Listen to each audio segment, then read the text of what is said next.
Hey guys, it's Cold Adams here. You guys might know I'm a Celtics fan because I kept showing you pictures of me as a kid, but did you know I was a bandwagon? Okay, so I did have a LeBron Heat shirt because I wore it to troll all my Cavs friends. But do you remember how great the Heat were when they got LeBron? This team was looked at by changing the sport of basketball. Dynamic duos in the NBA have been a thing for its entire history, and Jordan and Pippen might have been the best duo of all time, but they really carried the team, and it's a coin flip on who their third was. Magic and Kareem dominated with the Lakers. Bird and McHale were not the flashiest duo, but they played hard and were a great duo for the Celtics. Stockton and Malone dominated the West, but never won a title for the Jazz. And Shaq and Kobe were dynamite, but they fell apart. But it was having a big three that revolutionized the NBA recently, and became such a big deal. The Celtics were the first team to revolutionize it with Ray Allen, Kevin Garnett, and Paul Pierce because of how quickly they were formed together. And yes, before you comment the Spurs had a big three, you are correct, but their big three evolved over time, and they truly are the model for the idea of having a big three, so I don't want to count them out. But the big three I'm talking about is when they were put together on the fly, and the Heat's big three took it to another level.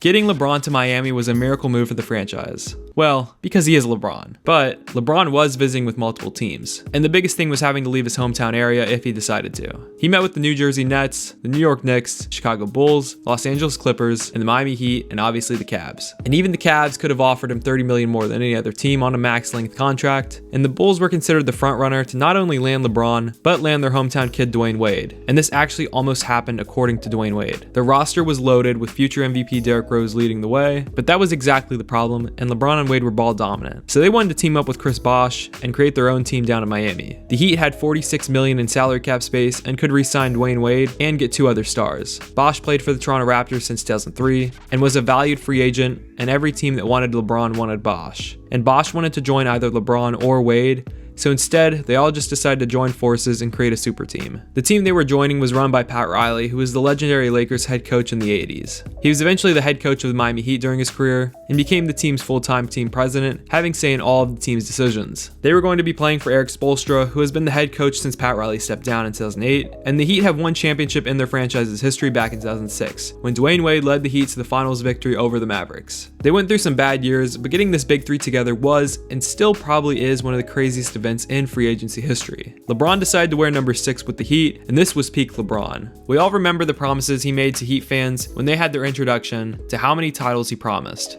And yeah, he might have over-exaggerated it, but this team was going to dominate. This team had extremely high expectations, and they were expected to win the title in year 1, or else it'd be a disappointment. People even expected them to break the win record set by the Bulls, who had 72 wins. They opened the season with 5.3 million households watching them face the Celtics, but the season actually started out rough for them because of injuries and communication problems, and they had a record of 9-8. But the Heat went on a 12-game win streak after that, and the Heat played well the rest of the season, but their main criticism was they struggled to beat the great teams in the league. They finished with the 58-24 record in the season, and in the playoffs, they beat Philly, Boston, and Chicago, and faced the Mavericks in the finals. The Mavericks were probably one of the biggest Cinderella teams to win the finals, but they were still a great team, and it showed in the series. They wanted revenge against a team that beat them in the finals in 2006, and that's what happened. LeBron averaged 26.7 points a game during the season, but in the finals he dropped to 17.8 points and had 8 points in Game 4. Dirk Nowitzki led the Mavs to a championship in 6 games, and the Heat were getting blasted everywhere because they couldn't get the job done. In their second season together, the season didn't begin until December because of the lockout, and the Heat played much better this year, starting out 19-6. They finished the season 46-20 and started out in the playoffs by beating the Knicks. Then they beat the rising Pacers in 6 games in the next round, and then they put a stake through the heart of the Boston Celtics and beat them in Game 7. In the NBA Finals, they beat, and they were not at the time, but maybe the greatest big three ever drafted, and Kevin Durant, James Harden, and Russell Westbrook in 5 games. And LeBron finally won his title while also winning Finals MVP. LeBron was the league's MVP that season, which was his 3rd award, and entering the 2013 season, this was the peak season for the Heat. They were dominant in the regular season, and it was year 3 for them, so this thing was rolling. After January 10th, the Heat never lost consecutive games again the entire season. On February 3rd, the Heat beat the Raptors and went on a 27-game winning streak, which was the second longest in the NBA's history, all the way until March 27th versus the Bulls. LeBron won the MVP award, and was 1 vote short of winning a unanimous MVP. In the playoffs, the Heat basically swept through Milwaukee and Chicago before facing the Pacers. The Pacers gave the Heat a lot of trouble because Paul George was able to defend anyone, and man, they almost had them beat, but the Heat won in 7 games. Now in the NBA Finals, they faced the original big three in the Spurs with Parker, Ginobili, and Duncan. James wanted payback against the Spurs Spurs because in 2007, the Spurs swept the Cavs in the NBA Finals. This series was a 7-game competition. The Spurs had a 3-2 lead in the series going into Game 6,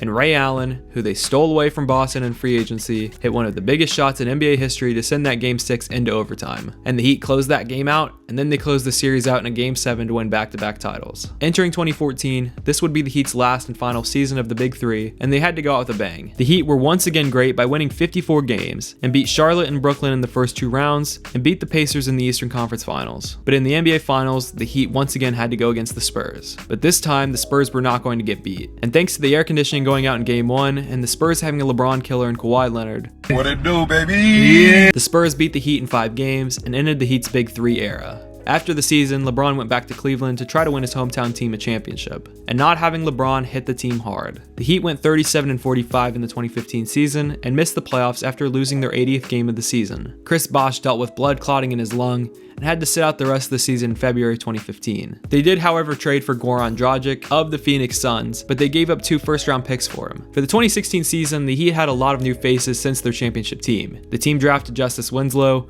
who was expected to be the new defensive stopper on the wing, and maybe even the new franchise centerpiece. The team re-signed Goran for 5 years, $90 million. Center Hassan Whiteside had his breakout year with the Heat, and he led the NBA in blocks. The team also signed Dion Waiters in the offseason, and he helped out the team, I guess. And Chris Bosh returned this season and was playing to his potential for the first half of the season and was the league's most inspiring story. But after the All-Star break, the blood clots returned. I didn't know these things were really that dangerous, but it turns out if blood clotting gets to your lungs, 25% of untreated incidents are fatal, so that's really why Bosh couldn't play, because of all the running he does. And Bosh had to sit out the rest of the season, and his playing career was done. After the season, Dwayne Wade left the Heat to play for his hometown Bulls, and the Big Three era was over in Miami. They matched Tyler Johnson's deal with the Nets for 4 years, $50 million, but worse is they extended Hassan Whiteside for 4 years, $98 million. The 2017 season, the Heat got off to an awful 11-30 record, but they were the hottest team at the end of the season, going 30-11, but were eliminated from the playoffs on the last game of the season. Now, Hassan Whiteside led the NBA in rebounds and was stellar. Goran Dragic averaged 20 points a game, and Tyler Johnson was the team's biggest surprise. For the 2018 season, the Heat made the playoffs and won the division. The Heat got Dwayne Wade back at the trade deadline, who was with the Cavs, but in the playoffs, the Heat lost to the Sixers in 5 games. Now we have the 2019 season. This was going to be Dwayne Wade's retirement campaign. D-Wade is the face of the Heat and forever will be. Being a part of the team's 3 NBA Finals,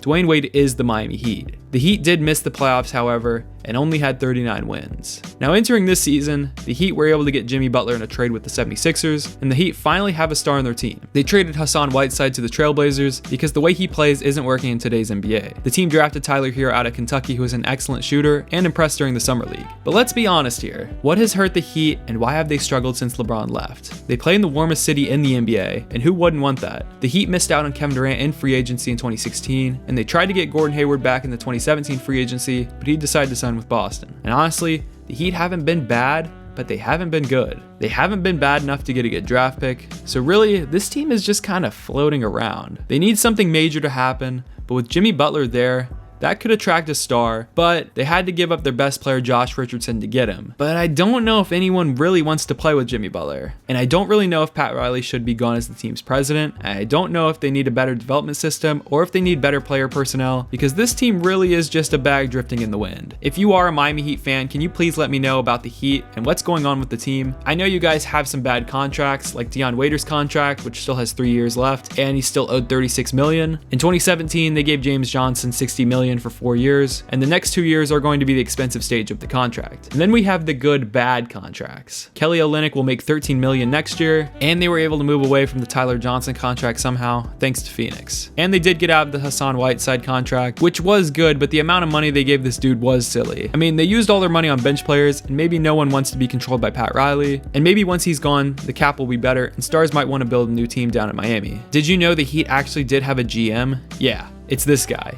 Andy Ellisberg. Never heard of him until now, but yeah, maybe you learned at least something from this. I do think it's because they haven't drafted well, but then again, there isn't a lot to show for, so that's not really a definitive answer. Giving long-term contracts for role players doesn't really help, and the fact they refuse to tank, which isn't really a bad thing, it's just the reality, could also be hurting them. The only relevant thing the Heat have done is adding those Miami Vice jerseys to their collection, because those are some of the best uniforms in all of sports. I mean, thanks for watching. That's all I really got. Yeah. Woo! Go Heat, I guess.